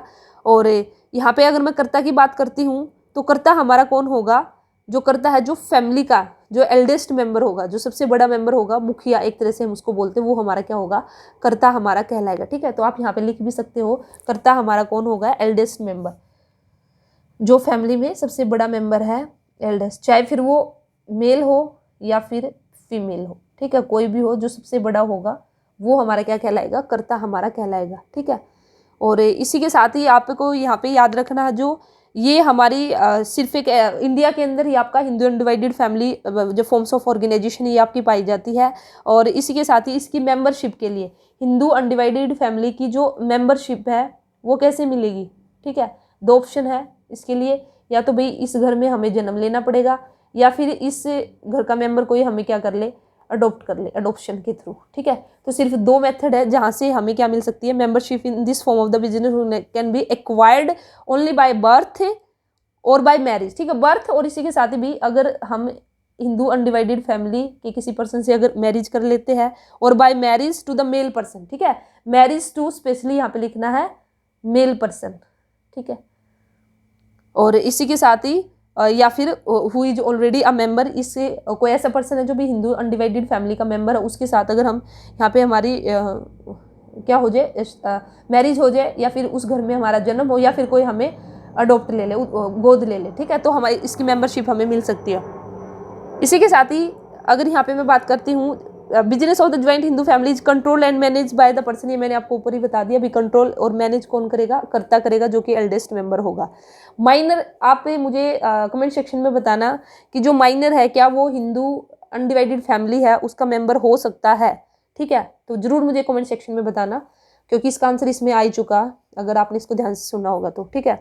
इसी के साथ ही देखिए, वैसे जो कर्ता है कंट्रोल करेगा, मैनेज करेगा, कर्ता के हाथ में रहेगा सब कुछ, लेकिन यहाँ पे जो करता है जो भी काम करेगा वो with the consultation with the other member, जो फैमिली के अदर मेंबर है उनसे कंसल्ट करके डिसीजन लेगा, लेकिन जो अल्टीमेटली जो फाइनल डिसीजन रहेगा वो कर्ता का रहेगा। ये कुछ बातें जो आपको याद रखना है। यहाँ पे अगर मैं लाइबिलिटी की बात करती हूँ तो जो कर्ता है, कर्ता की यहाँ पे रहेगी अनलिमिटेड लाइबिलिटी, अनलिमिटेड लाइबिलिटी, ठीक है। और वहीं पे अगर मैं बात करती हूँ अदर मेंबर, जो अदर मेंबर होंगे उनकी जो लाइबिलिटी रहेगी वो रहेगी लिमिटेड लाइबिलिटी, ठीक है। तो ये याद रखना, सिर्फ कर्ता की अनलिमिटेड रहेगी और बाकी की limited to their share in the business, जितना उन्होंने शेयर लगा रखा है बिजनेस में उसके अकॉर्डिंग रहेगी। इसी के साथ ही आपको एक अमेंडमेंट भी यहाँ पे याद रखना है, एक हिंदू, ये मैं यहाँ पे नोट डाउन नहीं करा देती हूँ क्योंकि फिर रिवाइज करोगे तो थोड़ा इजी रहेगा, वैसे याद नहीं रहेगा। हिंदू 2-3 बार वीडियो को देख लेना, आपका ही बेनिफिट होगा, ठीक है। चलते फिरते 2-3 बार सुन लेना और फिर अच्छे से याद हो जाएगा। The Hindu succession amendment act 2005, ठीक है। और पूरा लिखना चाहो तो 39 ऑफ 2005 वॉज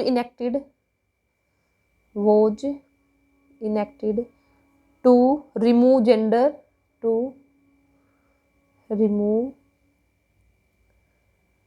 जेंडर, ये ई आएगा इधर, discriminatory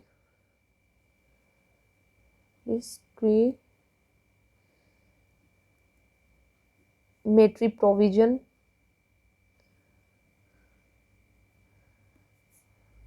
in the Hindu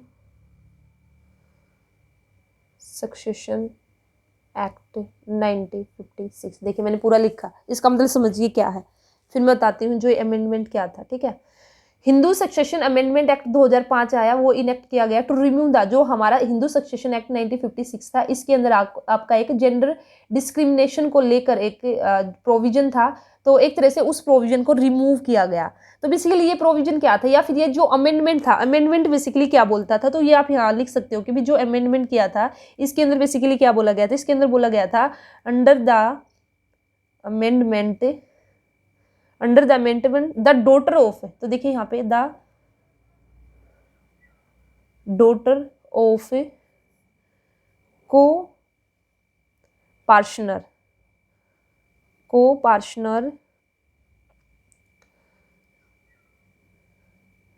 shall by birth become a co-partner in her own right in the same manner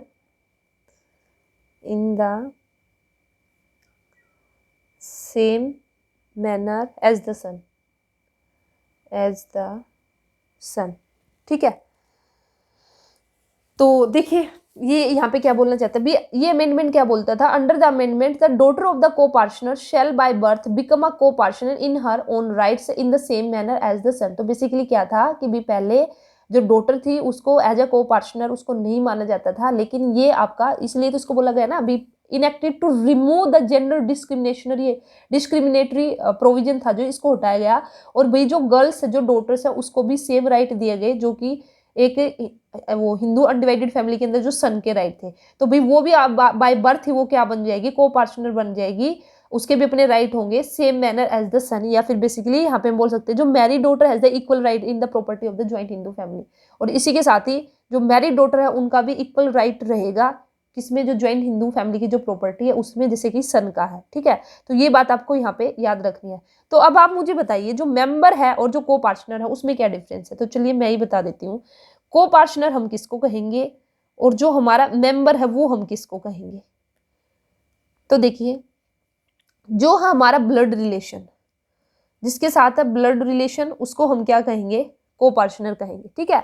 और अदर देन जो को पार्टनर है, अदर देन को पार्टनर। अब ये ब्लड रिलेशन का मतलब क्या है कि भाई जैसे दादा दादी है, ठीक है, ये दादा दादी है, ठीक है, इनके आगे बच्चे हो गए, 3 बच्चे हो गए, तो इनमें क्या है, ब्लड रिलेशन है, तो ये तीनों क्या है, को पार्टनर है। लेकिन जब इनकी शादी होगी जिसके साथ, ठीक है, जिनके साथ शादी होगी उनका ब्लड रिलेशन थोड़ी ना होगा। जैसे ये बॉय है, इसकी जिस लड़की के साथ शादी होगी, जो भी वो गर्ल होगी, तो वो को पार्टनर नहीं होगी, वो क्या कहलाएगी, वो मेंबर कहलाएगी, ठीक है। तो समझ में आ गया होगा कि भी को पार्टनर का मतलब है ब्लड रिलेशन और मेंबर का मतलब है अदर देन, जिनके साथ शादी होगी वे ब्लड रिलेशन में नहीं आएंगे, ठीक है।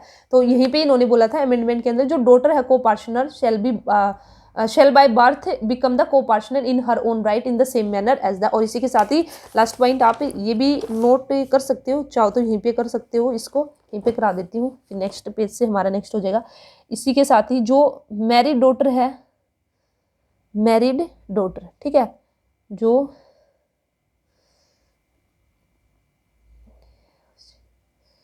Married daughter has equal rights in property of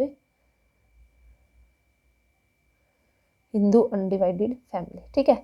तो ये भी आप नोट कर लेना कि भी जो मैरिड डॉटर उसके भी। अब इसी के साथ ही हमारा क्या है, there are the 2 school of Hindu law, या फिर हम बोल सकते हैं 2 types of Hindu undivided family, ठीक है।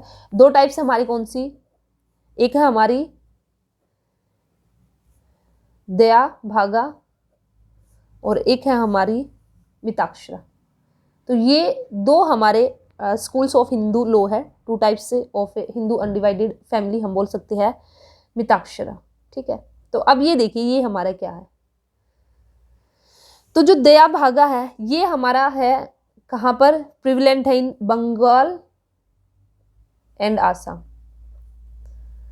एक तो आपको ये बात याद रखनी, ठीक है। और ये हमारा रेस्ट ऑफ इंडिया मिताक्षरा। अब देखिए अगर मैं बात करती हूँ दया भागा स्कूल ऑफ हिंदू लॉ, तो इसके अंदर हमारा बोथ ये परमिशन देता है, ये अलाउ करता है बोथ के अंदर हमारा कौन आएगा, बोथ हमारा मेल और फीमेल, मेल और फीमेल को क्या परमिशन देगा, ये परमिशन देगा टू बी को पार्टनर, कि भी दोनों ही क्या होंगे, को पार्टनर होंगे। अब को पार्टनर का मीनिंग मैंने आपको बता ही दिया, ठीक है, कौन, दया भागा। वहीं पे अगर मैं बात करती हूँ मिताक्षरा की, ठीक है, किसकी बात करती हूँ, मिताक्षरा की, तो देखिए यहाँ पे लिख देती हूँ, वैसे थोड़ा सा और लिखना था, यहाँ पे लिख देती हूँ मिताक्षरा।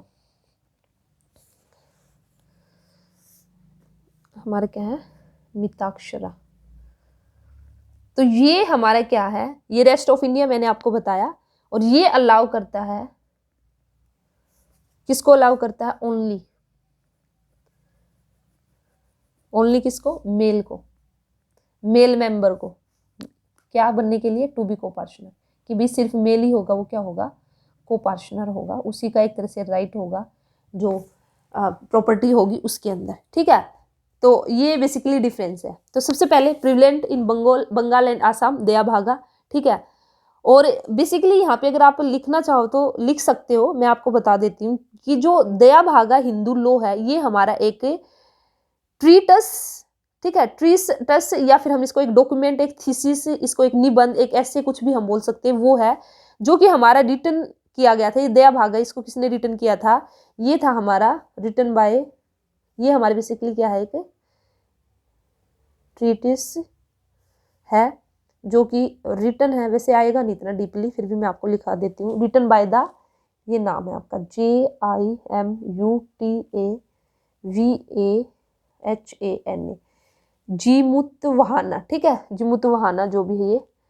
और बेसिकली यहाँ पे जो प्राइमरी फोकस था वो किसके ऊपर था, जो भी हमारा इनहेरिटेंस प्रोसीजर है, ठीक है, जो हमारा विरासत में जैसे हमारा जो चलता रहा उसके बेस पर ये इसके द्वारा लिखा गया था। इसी के साथ ही ये एक तरह से दया भागा एक strongest authority in the modern British Indian court in the Bengal region of the, वो मैंने आपको बता दिया कि भाई ये ज़्यादातर आपका बंगाल में है और इसी के साथ ही आसाम में है। ठीक है, इसी के साथ ही ये जो हमारा दया भागा है, जो इसमें हमारे चेंजेस होते रहते हैं किसके साथ, with the passage of the Hindu succession act 1956 उसके अकॉर्डिंग। ठीक है, तो बहुत सारे स्कॉलर हैं, वे जो मिताक्षरा है इसको एक Orthodox doctrine of Hindu law बोलते हैं, और जो बेसिकली हमारा दया भागा है इसको एक रिफॉर्म्ड वर्जन प्रेजेंट करते हैं। ये बेसिकली भाई अच्छी बात है ना, ये इसमें दोनों को कोपार्शनल माना गया, दोनों को सेम वैल्यू दी गई है, तो इसलिए इसको एक रिफॉर्म्ड वर्जन बेसिकली बोला जाता है, किसको, दया भागा को। ठीक है, और वहीं पे जो मिताक्षरा है उसको ऑर्थोडॉक्स डॉक्ट्राइन कि भी ये एक तरह से सही नहीं है मिताक्षरा, ये मैंने आपको बता दिया। मिताक्षरा रेस्ट ऑफ इंडिया है।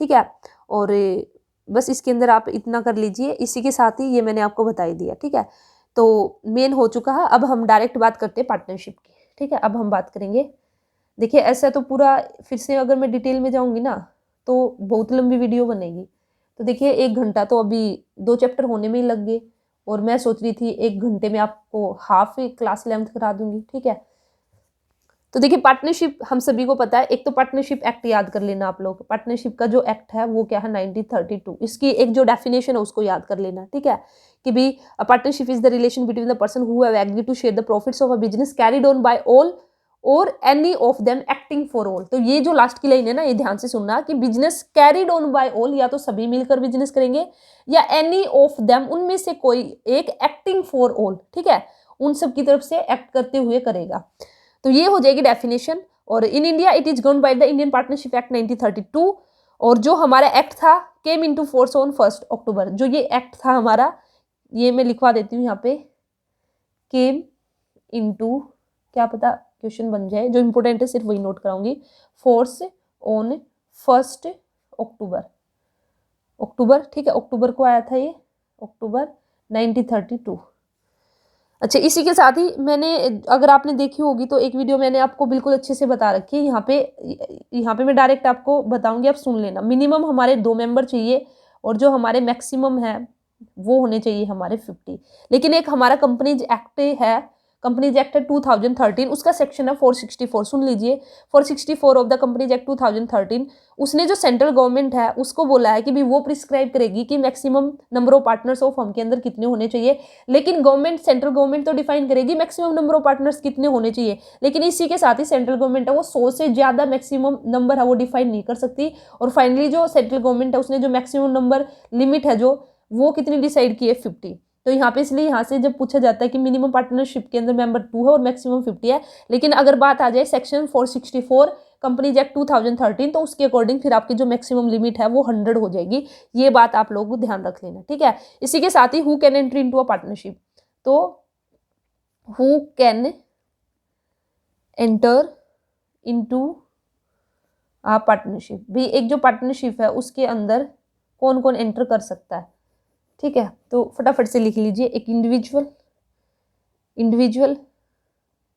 ठीक है, तो कोई भी इंडिविजुअल है जो कॉन्ट्रैक्ट कर सकता है तो वो बिकम आ पार्टनर्स, ये इंडिविजुअल कर सकता है।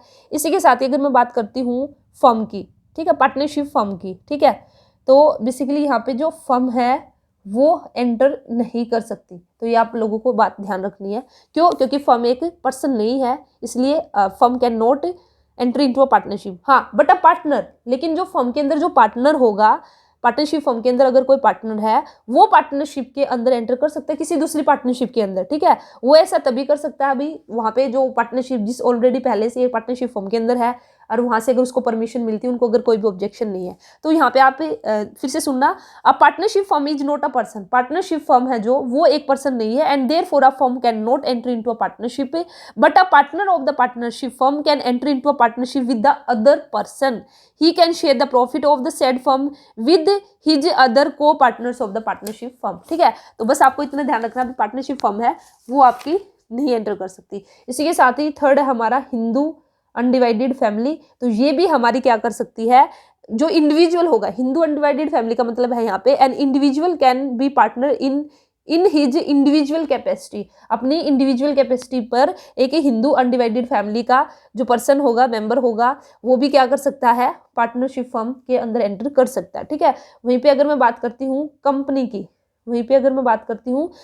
की, तो कंपनी भी कर सकती है, लेकिन इनमें आपको क्या ध्यान रखना है, जो हिंदू अनडिवाइडेड फैमिली कंपनी है और इसी के साथ ही आपका ट्रस्टीज भी आएगा। ठीक है, ये सारे के सारे कर सकते हैं, लेकिन एक कंडीशन ये रहेगी कि भी अगर इनको परमिशन मिलेगी, जैसे कंपनी है, अगर कंपनी में के ऑब्जेक्ट्स में ऑथोराइज्ड है भाई, वहां से परमिशन मिल गई कि भी, तो भी कंपनी भी कर सकती है। ट्रस्टीज का भी आपका सेम रहेगा, trustees of the trust can entry into partnership unless their constitution of the object for भी, जब तक उनके जैसे ट्रस्ट वाले हैं उन्होंने कोई ऐसा प्रोविजन ना बना रखो, वहां पे मनाही ना हो तो कर सकते हैं। अगर वहां पे उन्होंने ऑब्जेक्शन उठा दिया तो फिर उस केस में नहीं कर सकते। तो ये बात ध्यान से सुन लेना। ठीक है, तो ये हो जाएगा हमारा पार्टनरशिप। तो partnership comes into existence through a legal agreement हमारा होना चाहिए। ठीक है, और इसी के साथ ही यहाँ पे पार्टनरशिप के अंदर अगर मैं बात करती हूँ लाइबिलिटी की, तो ये भी आप नोट कर लीजिए। पार्टनरशिप के अंदर जो लाइबिलिटी है वो क्या रहेगी, अनलिमिटेड रहेगी। ठीक है, आपकी सोल प्रोप्राइटरशिप के अंदर भी अनलिमिटेड थी और पार्टनरशिप के अंदर भी अनलिमिटेड है, और ज्वाइंट हिंदू फैमिली में जो करता है, कर्ता की अनलिमिटेड है, और जो आपके अदर मेंबर है उनकी लिमिटेड है to the extent to the share in the business भी, जितना उन्होंने शेयर दे रखा बिजनेस में उस तक उनकी रहेगी, जो अदर मेंबर होंगे ज्वाइंट हिंदू फैमिली के अंदर। ठीक है, तो ये था इसके अंदर इंपॉर्टेंट। मैक्सिमम लिमिट मैंने आपको बता दिया ये सारा। वैसे पार्टनरशिप में अच्छे से करा भी चुकी हूँ आपका अकाउंट्स के अंदर, एक बार वहाँ पे देख लेना। ठीक है, तो अब यहाँ पे हम बात कर लेते हैं टाइप्स ऑफ पार्टनर्स की। टाइप्स ऑफ पार्टनर, तो देखिए यहाँ पे हमारे कई तरह के पार्टनर है। फर्स्ट हमारा एक्टिव पार्टनर, तो नाम से ही पता चल रहा है। ठीक है, एक्टिव पार्टनर का मतलब क्या कि भी सारे काम करेगा। सारे काम कैसे करेगा, कैपिटल भी कंट्रीब्यूट करेगा, पार्टिसिपेट भी करेगा मैनेजमेंट के अंदर, प्रॉफिट और शेयर या लॉस होगा उसको भी शेयर करेगा, लाइबिलिटी भी उसकी अनलिमिटेड रहेगी, और जो डेली रूटीन पे जो एक बिजनेस है, जो पार्टनरशिप फर्म है, उसके जो काम है, ठीक है, उनमें भी वो पार्टिसिपेट करेगा। ये हो जाएगा एक्टिव। सेकेंड है हमारा स्लीपिंग और डोरमेंट पार्टनर। तो स्लीपिंग क्या है, भी नाम से ही पता चल रहा है। ठीक है, देख काम तो ये भी सारे के सारे करेगा, बस ये सोते हुए करेगा। सोते हुए करने का मतलब क्या है, जो डे टू डे एक्टिविटीज होगी उसमें पार्टिसिपेट नहीं करेगा। तो इसको आप ऐसे याद रखना, और सारे के सारे इसका सेम रहेगा जो एक्टिव पार्टनर का। इसके बाद नेक्स्ट है हमारा सीक्रेट पार्टनर। सीक्रेट नाम से ही आइडिया चल रहा है कि भाई ये जो पार्टनर होगा ये भी हमारा सब कैपिटल भी देगा, प्रॉफिट लॉस भी शेयर करेगा, लाइबिलिटी भी अनलिमिटेड रहेगी, पार्टिसिपेट भी करेगा। ठीक है, डे टू डे एक्टिविटीज में। बस यहाँ पे सीक्रेट क्या रहेगा कि इसकी जो एसोसिएशन है with the firm is unknown to the general public. General public को बस नहीं पता कि भाई ये पार्टनर है। ठीक है, तो ये उससे छिपा कर रखेगा, इसलिए इसको हम क्या बोलते हैं, सीक्रेट पार्टनर। उसके बाद जो हमारा नेक्स्ट है नॉमिनल पार्टनर। फोर्थ है हमारा नॉमिनल पार्टनर। अब देखिए नॉमिनल पार्टनर्स ये क्या करता है, ये अब कुछ नहीं करता है। ठीक है, ये सिर्फ अपना नाम देगा जो नॉमिनल पार्टनर है, और कुछ नहीं करेगा। ना तो ये कैपिटल कंट्रीब्यूट करेगा, ना एक्टिवली पार्ट करेगा in the management in the firm, ना ही ये शेयर करेगा प्रॉफिट एंड लॉस को। और लेकिन लाइबिलिटी जो रहेगी, लाइबिलिटी इसकी भी क्या रहेगी, अनलिमिटेड लाइबिलिटी होगी। ये बात आपको याद रखनी है। ये है जो मेन आपको बताने का है कि भाई ये सिर्फ अपना नाम देगा। क्या देगा, सिर्फ अपना नाम देगा। अब इसने नाम दे दिया, सिर्फ अपना नाम देगा। तो भी पब्लिक को क्या पता कि भी इसने कैपिटल लगाई या नहीं लगाई, कितनी लगाई है, ये प्रॉफिट है उसको प्रॉफिट और लॉस को शेयर कर रहा नहीं भी। कंपनी को तो नाम, जो जनरल पब्लिक है उसने वो तो नाम ही देखेगी ना कि भाई हाँ भी बोलते हैं कि ये पर्सन है ना उस फर्म का पार्टनर है, उसको इससे कोई फर्क नहीं पड़ता, ना ही उसको इंटरेस्ट है कि भाई ये नॉमिनल है, सीक्रेट है या स्लीपिंग है। उसके लिए तो क्या है, पार्टनर है। तो भाई अगर ऐसा कुछ ऐसी सिचुएशन हुई तो इसकी लाइबिलिटी क्या रहेगी, अनलिमिटेड रहेगी, और बाकी का ये कुछ नहीं करेगा, सिर्फ अपना नाम देगा। ठीक है, तो लाइबिलिटी तो होना सभी में अनलिमिटेड रहेगी, क्योंकि जो जनरल पब्लिक है उसके लिए तो सारे ही पार्टनर है, उनको इससे कोई फर्क नहीं पड़ता कि भाई कौन सा क्या पार्टनर। ठीक है, तो ये पॉइंट आप याद रख लेना। उसके बाद नेक्स्ट है हमारा पार्टनर बाय इस्टॉपल। तो ध्यान से सुनना इसको, इस्टॉपल को। और इसी के साथ ही एक है फिर हमारा पार्टनर बाय होल्डिंग आउट। ठीक है, तो देखिए पार्टनर बाय इस्टॉपल का मतलब क्या है, उस पर्सन को, किसको हम इस्टॉपल पार्टनर कंसीडर करेंगे, if through his own initiative. तो ये जो पार्टनर है ना, ये अपने खुद के his own initiative, conduct or behavior, he gives an impression to others that he is a partner of the firm। भाई ये इस तरह से बिहेव करेगा अपने आप से, ये दिखाएगा कि भाई हाँ मैं तो इस फर्म का क्या हूँ, पार्टनर है, ठीक है। तो ये इस तरह से बिहेव करेगा, अपने आप से करेगा, ये किसी ने इसको बोला थोड़ी ना है, ठीक है। इस तरह से शो ऑफ करेगा, इसका जो बिहेवियर होगा वो इस तरह से होगा कि भाई वो इस तरह का इंप्रेशन देगा, ये खुद इंप्रेशन देगा कि भाई ये क्या है, ये पार्टनर है दूसरी फर्म, उस फर्म का। तो भाई अब इसने ऐसा शो कर दिया, अब हम हैं कहीं पे बैठे हुए हैं, ठीक है, हमें ये पता चल गया कि भाई यहाँ पे ये पार्टनरशिप फर्म आई हुई है और ये वहाँ पे पर्सन है। तो वहाँ पे एक पर्सन था, उसने इस तरह से बिहेव किया कि भाई हमें तो ये लगा कि हाँ भाई ये तो इस फर्म का पार्टनर है। जब हमें लगा भाई ये पार्टनर है तो हम तो उसको पार्टनर ही अज्यूम करेंगे। अब पार्टनर अज्यूम करेंगे तो ऐसा कुछ हो गया, उसने हमसे कुछ पैसे ले लिए, हमने ये सोच के दे दिए हाँ भाई ये इस पार्टनरशिप फर्म का और हमारा पैसा सेफ है, और बाद में हमें पता चले कि नहीं ये तो पार्टनर भाई स्टॉपल था, इसने तो ऐसे ही दिखाया था। तो भाई उसने ऐसा क्यों शो किया? अब शो किया तो फंसेगा तो भाई उसकी जो लाइबिलिटी है वो क्रिएट होगी। तो यहाँ पे कुछ नहीं करता, जस्ट अपने बिहेवियर से दिखाता है कि भाई मैं पार्टनर हूँ, लेकिन अगर ये ऐसा भी करेगा तो इसकी लाइबिलिटी है वो क्या रहेगी, अनलिमिटेड लाइबिलिटी इसकी भी रहेगी। तो यहाँ पे जो लाइबिलिटी है ना वो सबकी अनलिमिटेड रहेगी, ठीक है। तो यहाँ पे ना तो उसने कोई कैपिटल लगा रखी है, कुछ भी नहीं कर रखा, जस्ट एक ऐसे शो ऑफ कर दिया। सेकंड हमारा partner by holding out, partner by holding out.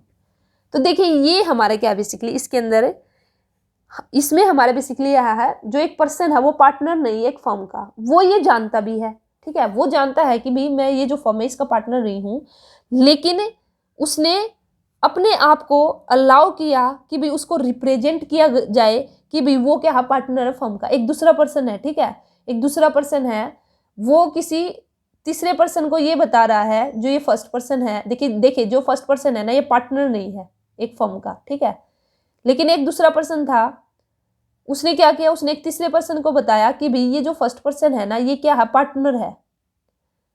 तो दूसरा पर्सन है जो ये रिप्रेजेंट कर रहा है ना इसको, फर्स्ट को, किसके सामने, थर्ड के सामने, कि भाई ये पार्टनर है। इसको पता कि भाई मैं पार्टनर नहीं हूं, लेकिन फिर भी ये परमिशन दे रहा उसको कि भाई हाँ मुझे रिप्रेजेंट कर दे। तो भैया थर्ड तो यही सोचेगा ना कि ये पार्टनर है जब ये इसको बता रहा था, ठीक है। तो इसलिए भाई अब इसके थर्ड पर्सन के लिए तो ये क्या हो जाएगा, पार्टनर हो जाएगा, पार्टनर हो जाएगा तो अब इसकी लाइबिलिटी भी क्या हो जाएगी, अनलिमिटेड हो जाएगी। हाँ लेकिन ये बचना चाहे तो बच सकता है, जैसे इस दूसरे वाले ने तीसरे को बोला कि भाई ये जो फर्स्ट पर्सन है ये पार्टनर है, तो ये तभी उसी टाइम खड़ा होकर बोल सकता है कि नहीं मैं पार्टनर नहीं हूँ, भाई ये तो ऐसे ही बोल रहा है, झूठ बोल रहा है। तो अगर इसने ऐसा कर दिया फर्स्ट वाले ने तो उस केस में जो ये लाइबिलिटी है उससे बच सकता है। लेकिन अगर इसने ऐसा नहीं किया, इसने अपने आप को प्रेजेंट होने दिया कि भाई हाँ मैं तो पार्टनर हूँ दूसरे पर्सन के थ्रू, तो फिर ये कहलाएगा पार्टनर बाय होल्डिंग आउट, ठीक है। उम्मीद करती हूँ पार्टनर बाय स्टॉपल और पार्टनर बाय होल्डिंग आउट आप लोगों को अच्छे से समझ में आ चुका है। ये अपनी लाइबिलिटी से बच सकता है, तुरंत वहाँ पे खड़ा होकर ये डिनाइल दे दे कि भाई नहीं, अपनी पोजीशन को वो क्लैरिफाई कर दे कि भाई he is not a partner in the firm, ठीक है। तो ये थी हमारी टाइप्स ऑफ द पार्टनर, और इसी के साथ ही एक और है हमारा minor as a partner, minor as a partner. तो बताइए क्या जो माइनर है वो पार्टनर बन सकता है? तो सबसे पहले पार्टनरशिप फर्म के जाने के लिए किसी भी हमें कॉन्ट्रैक्ट में एंटर करेंगे, तो कॉन्ट्रैक्ट के लिए तो भाई माइनर जा नहीं सकता, तो हम बोल सकते हैं minor can not become a partner in a firm. तो जो माइनर है वो पार्टनर नहीं बन सकता इन अ फर्म, ठीक है, अगर वो इनकम्पिटेंट है to enter into a valid contract with others. इसी के साथ ही देखिए माइनर यहाँ पे मैंने लिखा नहीं, लेकिन इसी के साथ ही माइनर हमारा पार्टनर्स एज ए पार्टनर्स बन सकता है। कब?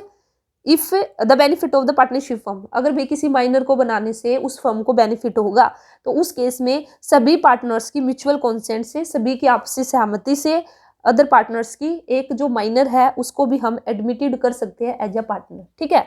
लेकिन इसी के साथ ही जो लाइबिलिटी रहेगी, अगर कोई माइनर है वो किसी पार्टनरशिप का पार्टनर बन भी गया तो जो उसकी लाइबिलिटी रहेगी, उसकी जो लाइबिलिटी रहेगी वो रहेगी अनलिमिटेड। लाइबिलिटी उसकी क्या रहेगी, लिमिटेड। और लिमिटेड का मतलब कहाँ तक रहेगी, to the extent of the capital, ठीक है, जो भी उसने कैपिटल लगा रखी है, एक्सटेंट ऑफ कैपिटल, जो भी उसका कंट्रीब्यूशन है वहां तक। ऊपर जो हमने 6 पार्टनर्स की बात की, इन सभी की लाइबिलिटी थी अनलिमिटेड, सिर्फ जो माइनर है उसकी लाइबिलिटी होगी limited to the extent of the capital contributed by him in the firm, भी जितनी कैपिटल उसने कंट्रीब्यूट किया उस कैपिटल तक।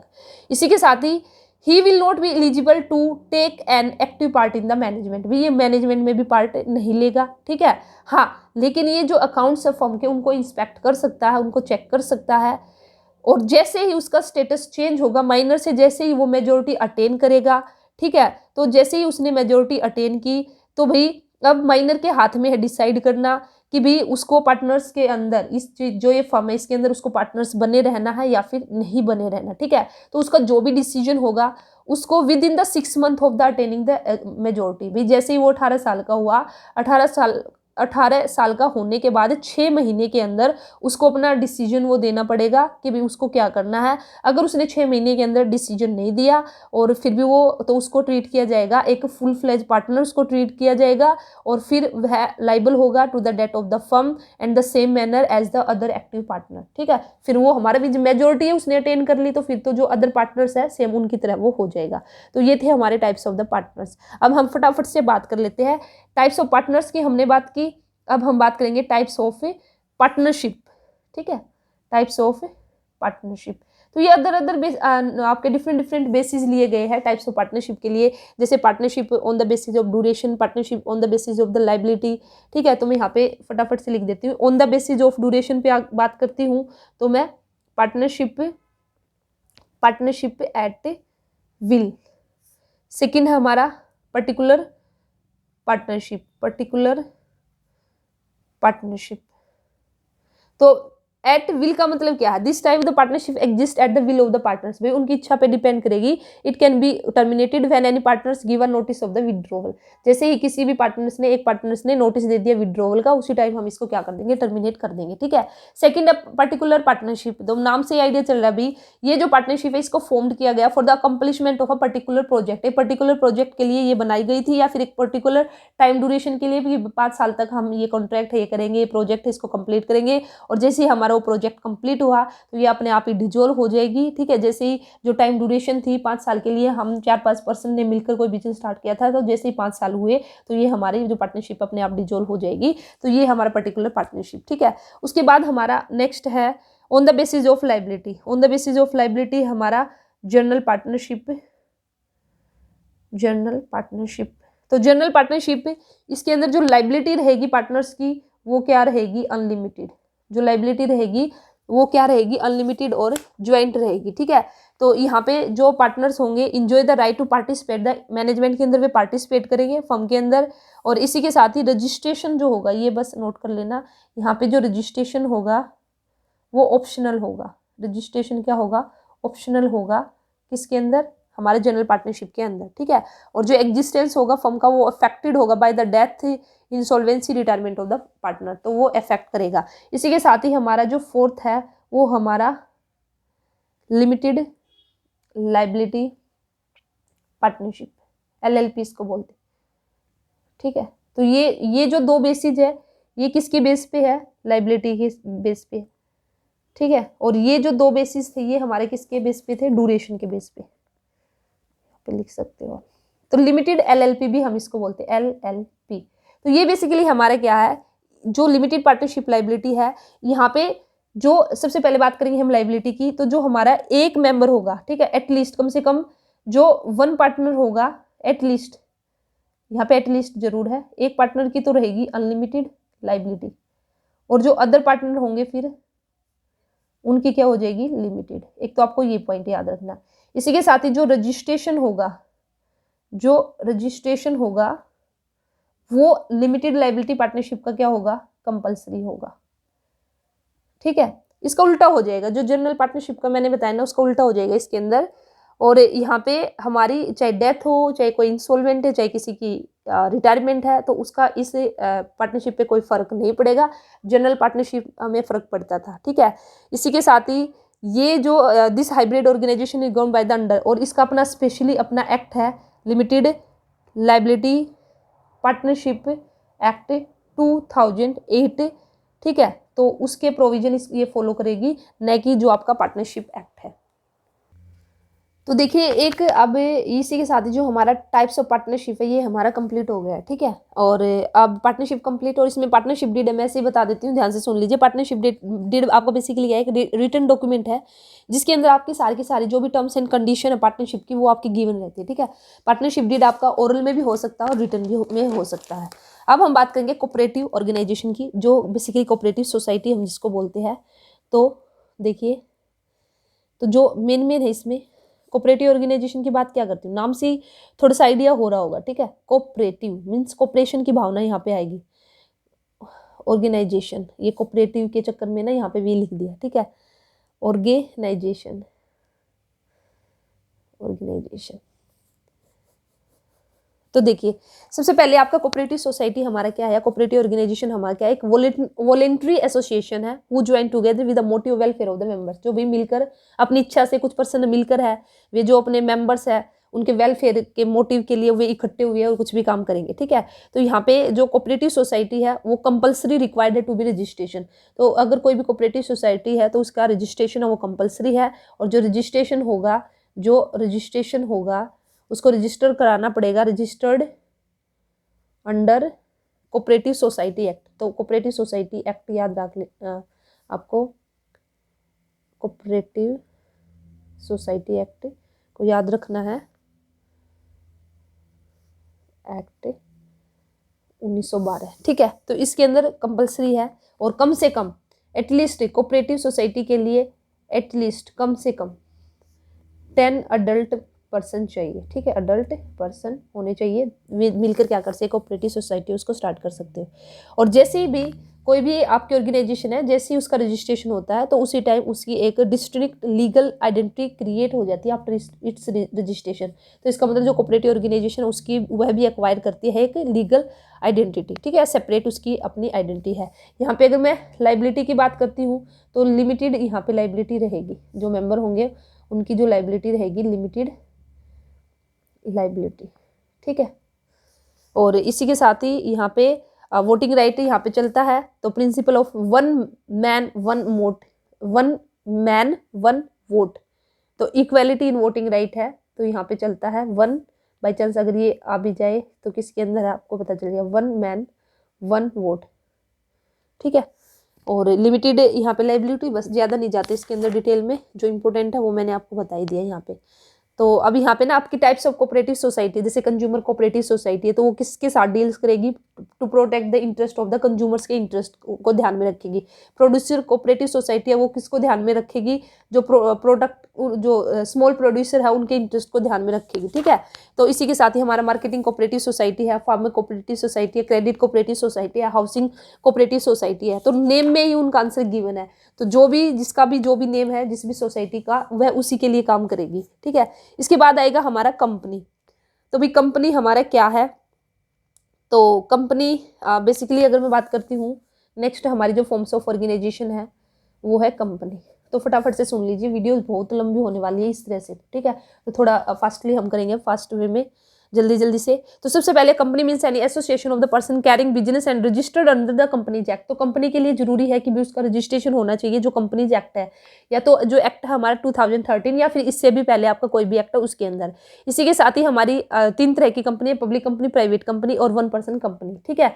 तो देखिए कंपनी के बारे में भी मैं आपको ना अकाउंट्स के अंदर करा चुकी हूँ डिटेल में, अकाउंटेंसी अगर आपने देखी होगी, ठीक है। तो इसलिए आप वहाँ से देख लेना, मैं यहाँ पे जस्ट आपको बता देती हूँ, फटाफट से सुन लीजिए आप।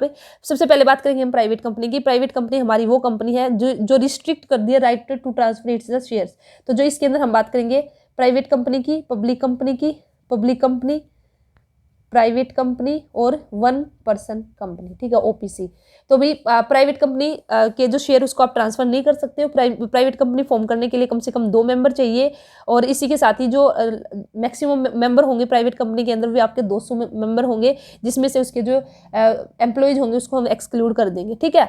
और 1 पर्सन कंपनी के लिए आपको एक वीडियो जिसमें मैंने पूरा डिटेल में बता रखा, आप उस वीडियो को देख लेना, उसका लिंक आपको यहाँ पे कमेंट बॉक्स में या फिर डिस्क्रिप्शन बॉक्स में मिल जाएगा, 1 पर्सन कंपनी का, तो वहाँ से आप देख लेना। तो इसलिए मैं यहाँ पे आपको वैसे ही बता देती हूँ। तो देखिए अगर मैं प्राइवेट कंपनी मैंने आपको बता दिया, तो पब्लिक कंपनी हमारे क्या होगा, तो पब्लिक कंपनी के लिए जरूरी है कि वो प्राइवेट कंपनी ना हो, और इसी के साथ ही जो प्राइवेट कंपनी उसकी सब्सिडरी ना हो। अगर ओपीसी की बात करती हूँ तो फटाफट से सुन लीजिए, जो हमारा कंपनीज एक्ट 2013 है वही लेके आया था 1% कंपनी कंसेप्ट को इंडिया के अंदर। और इसी के साथ ही जे ईरानी एक्सपर्ट कमेटी है, उसने रिकमेंड किया था कि भी फॉर्मेशन होनी चाहिए 1% कंपनी की इन द ईयर 2005 के अंदर J Irani expert committee recommended the formation of the OPC, ठीक है। और 1% कंपनी मीन्स आप company with only 1% as a member, उसमें सिर्फ आपका एक ही मेंबर होगा।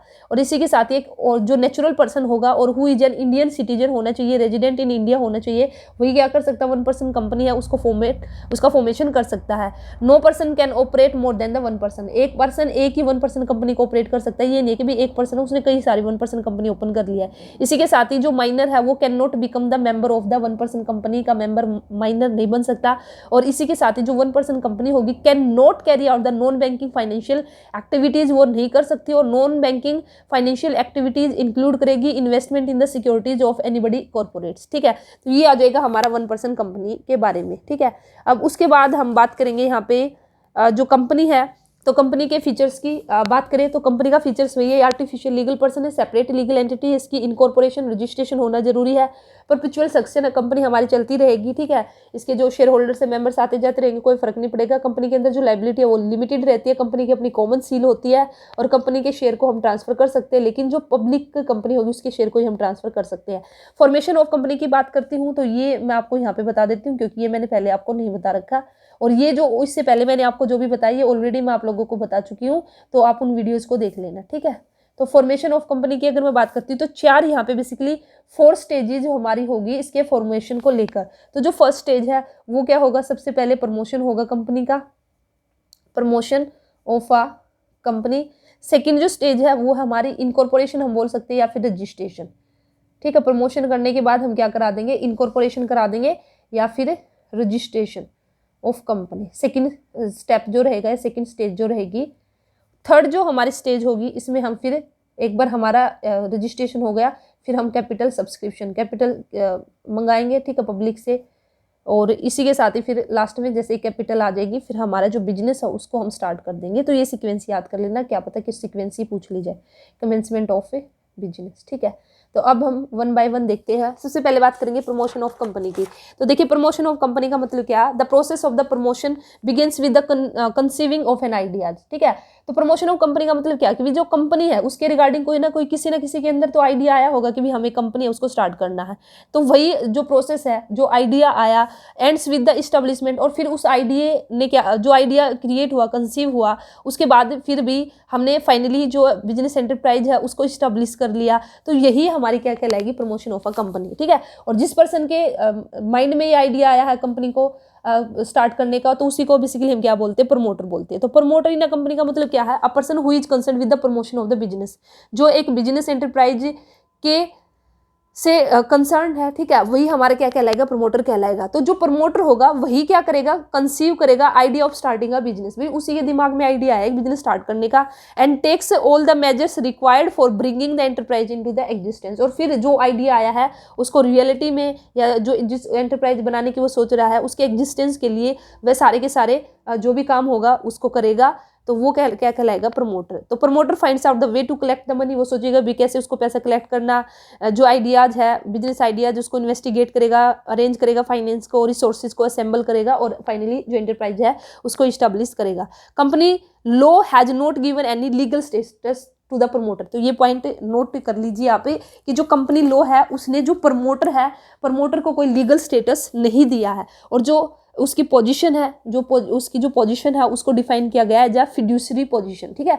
तो जो प्रमोटर है उसकी पोजीशन क्या है, फिड्यूसरी है, ठीक है। तो ये था आपका प्रमोटर से रिलेटेड। तो फंक्शन की बात करती हूँ, अगर मैं प्रमोटर के फंक्शन की बात करती हूँ तो देखिए प्रमोटर के हमारे कौन कौन से फंक्शन हो गए, identification of the business opportunity को आइडेंटिफाई करेगा, फिर वो फिजिबिलिटी स्टडी करेगा, टेक्निकली फिजिबिलिटी, फाइनेंशियली, इकोनॉमिकली, ठीक है। फिर वो देखेगा कि भाई मुझे जो ये बिजनेस मैंने सोचा है, पहले तो बिजनेस अपॉर्चुनिटी को देखेगा कि भी क्या बिजनेस अपॉर्चुनिटी है, फिर उसके बाद वो देखेगा कि उसके पास फाइनेंस है या नहीं है, ठीक है, टेक्निकली उसको क्या चाहिए, इकोनॉमिकली फिजिबिलिटी, ये सब वो चेक करेगा। उसके बाद फिर फाइनली वो एक नेम अप्रूवल कराएगा, भी कंपनी है उसका जो नाम है, जो आरओसी है उसके पास से, जो रजिस्टर्ड ऑफ कंपनी है उसके पास जाएगा और वहाँ से एक नेम लेगा कंपनी का, और लास्ट फिर उसके बाद fixing of the signatory to the memorandum of association पर साइन होंगे, ठीक है, जो भी डायरेक्टर बनेंगे और जो भी फिर अपॉइंटमेंट होगी प्रोफेशनल की, और फाइनली इस तरह से जो भी डॉक्यूमेंट है आपका memorandum of association, article of association है, तो ये सारे के सारे नेसेसरी डॉक्यूमेंट उनको प्रिपेयर करेगा। तो ये सारे के सारे काम किसके होंगे, जो प्रमोटर होगा। ठीक है,